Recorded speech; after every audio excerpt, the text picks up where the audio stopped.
کیا آپ لوگ بھی آج تک میری طرح ایسے ہی سوچتے رہے ہیں کہ ہم سے 4 سے 5 ہزار سال پہلے اور اس سے پہلے کے انسان غاروں میں رہنے والے پتوں سے اپنے جسم کو ڈھانپنے والے سمپل سے لوگ تھے؟ تو ذرا ٹھہریے، کیونکہ آج میں آپ کو ایسی فائنڈنگز شو کرنے والا ہوں جو ثابت کرتی ہیں کہ اس وقت کی سویلائزیشنز ہم سے ٹیکنالوجیکلی کافی زیادہ ایڈوانس تھی، کیونکہ astronomy, space travel, psychic powers اور اس طرح کی اور بہت سی حیران کر دینے والی ایڈوانس ٹیکنالوجیز اس دور کی اینشنٹ سویلائزیشنز میں بہت ہی وائزلی اور میچورلی یوز کی جاتی تھی۔ اب جو آرکیالوجسٹ اس اسٹڈی سے ڈس ایگری کرتے ہیں وہ یہ کہتے ہیں کہ اگر اینشنٹ سویلائزیشنز اتنی ایڈوانس تھیں تو ہمیں پلاسٹک کا بنا کچھ بھی اس دور سے کیوں نہیں ملتا؟ تو میں بھی اس کا جواب یہ ہے کہ وہ اینشنٹ سویلائزیشنز ہم سے زیادہ ہیومن مائنڈ کی پاورز کو جانتی تھیں، اور اس وجہ سے انہوں نے انوائرمنٹ کو نقصان دینے والا کوئی بھی پروڈکٹ کبھی بنایا ہی نہیں، جیسے کہ یہ پلاسٹک وغیرہ۔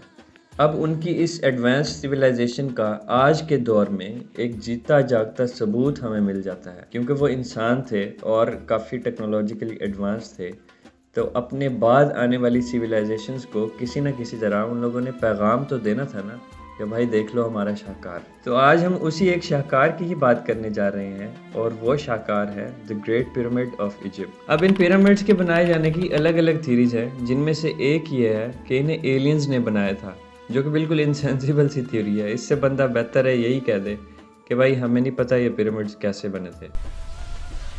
I don't know. اور ہمیں لٹرلی نہیں پتا کہ یہ پیرامڈس کیسے بنے تھے۔ دوسری تھیوری یہ ہے کہ ان پیرامڈس کو سلیوز سے بنوایا گیا تھا، لیکن جو اس پیرامڈ کی مسٹریز ہیں وہ اس بات پہ پورا نہیں اترتی۔ اس کا مطلب یہ کہ فرسٹ، دی گریٹ پیرامڈ بہت ہی بڑا ہے، اس کا وزن تقریباً 60 لاکھ ٹن ہے، اس کی ایک سائڈ کی لمبائی تقریباً 750 فٹ سے زیادہ ہے، اور اس کی اونچائی تقریباً 481 فیٹ ہے۔ اس کا فٹ پرنٹ تقریباً 13 ایکڑ پر پھیلا ہوا ہے، اور اس کی کنسٹرکشن میں 25 لاکھ پتھر ایک ایک کر کے اوپر لفٹ کیے گئے ہیں۔ اب اس کا صرف سائز میں اتنا بڑا ہونا ہی ایک مسٹری نہیں ہے، بات مزید حیران کرنے والی اور مزید بڑھ جاتی ہے جب ہم اس کی ڈائمینشنز، اس کی کیلکولیشنز میں جاتے ہیں۔ دی گریٹ پیرامڈ ہمارے پلانٹ کی ایگزیکٹلی ٹرو نارتھ ڈائریکشن میں بنایا گیا ہے، اور 360 ڈگری میں سے صرف 1 ڈگری کا بھی اس میں فرق نہیں آتا۔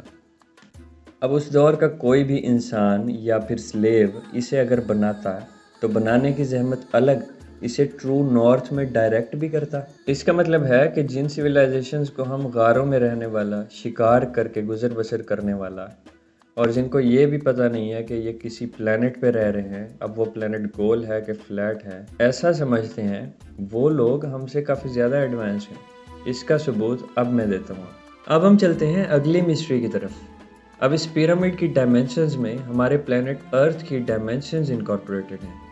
وہ کیسے؟ اس سے پہلے میں آپ کو ایک نمبر سے انٹروڈیوس کراتا ہوں، 43,200، جسے کہ پریسیشن آف ارتھس ایکسس کہا جاتا ہے۔ اب ارتھ نا ہر 72 ایئرز میں اپنے ایکسس سے 1 ڈگری وابل کرتی ہے، اور 43,200 اسی 72 کا ہی ملٹیپل ہے۔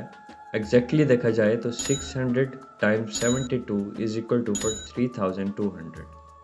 اب اگر آپ پیرامڈ کی ہائٹ کو اس 43,200 سے ملٹیپلائی کرتے ہیں تو ارتھ کا پولر ریڈیس ہمیں ملتا ہے۔ اب بالکل اسی طرح اگر آپ اس پیرامڈ کے بیس پیرامیٹر کو کیلکولیٹ کر کے اسے 43,200 سے ملٹیپلائی کریں تو اس سے آپ کو ارتھ کا ایکویٹوریل سرکمفرنس ملتا ہے۔ سو ان لوگوں نے ہمارے پلانٹ کی ڈائمینشنز اٹسیلف ہمارے پلانٹ سے اسکیل کیے گئے ایک نمبر سے ملٹیپلائی کر کے ہی ہمیں کیلکولیٹ کر کے دیے۔ اس دور میں کیوں؟ کیسے پاسبل ہوا یہ سب؟ اب اس میں تھوڑے بہت ہیومن ایررز ضرور ہیں، لیکن وہ بہت ہی اسمال مسٹیکس ہیں۔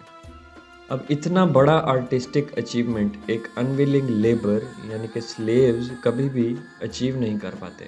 یہ اس دور کے ماسٹرز آف آرکیٹیکچر کا بنایا گیا ایک شاہکار ہے۔